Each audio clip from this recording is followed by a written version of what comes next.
बिस्मिल्लाहिर्रहमानिर्रहीम।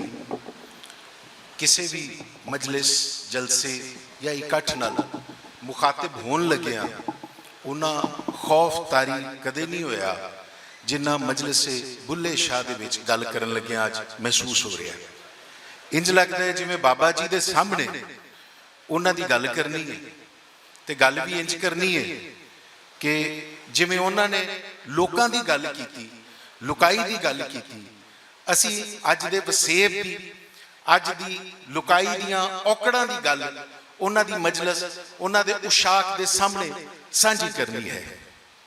कल भी उत्थे सन, अज भी उत्थे ने।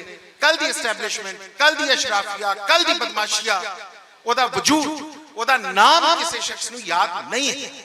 बाबा जी अज भी जिंदा ने, अज भी सलामत ने ते उन्हां दी मजलिस भी मुहब्बतां वंड रही है ते इंसानी हक्कां दी भी गल कर रही है। मैं जब सहाफत शुरू की ते साडे उस्तादां ने पहली गल ये सिखाई कि इंसानी हक ते इंसानी हक्कां दी आवाज महबूस है, ओदे ते ताजीरां। असीं ये पैंडा उदों शुरू कीता बाबे बुल्ले शाह दी सोच नूं रहनुमा करके, आगू करके।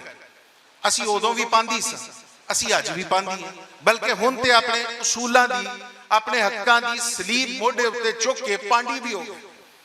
ये पैंडा नहीं मुक्या, ये पंध नहीं मुक्या। साडे बड़े मुअज़्ज़ज़ मेहमान ने, तशरीफ फरमा ने, इन्हां अगे ये भी गुजारिश है कि पंजाबी बोली बाबा जी दी बोली सी, साडी मां बोली, इन्हां दी मां बोली भी है। जिवें पंजाबी बोली नूं मार मकाउण दियां साजिशां अंग्रेज तो पहले भी सन, अंग्रेज तो बाद भी ते अज भी हो रही हैं। बाबा जी दी बोली दी सहाफत बहुत खतरे च। बाबा जी दी बोली विच एक ही अखबार छपदा है, रोजवार भुलेखा। कदी सरकारां उहदे इश्तिहार बंद कर दिंदियां ने, कदी ये आखदियां ने कि ये बोली सहाफत दी बोली नहीं है।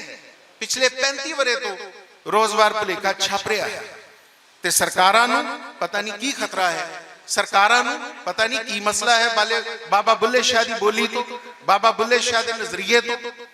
लिहाजा अगर पंजाबी बोली जिंदा रखनी है, अगर पंजाबी बोली दी आबियारी करनी है, पंजाबी बोली नूं अपने बालां दी बोली बनाउणी है ते ये गल बहुत जरूरी है कि ये साडी सहाफत दी बोली भी होवे, ज़राए अबलाग दी बोली होवे।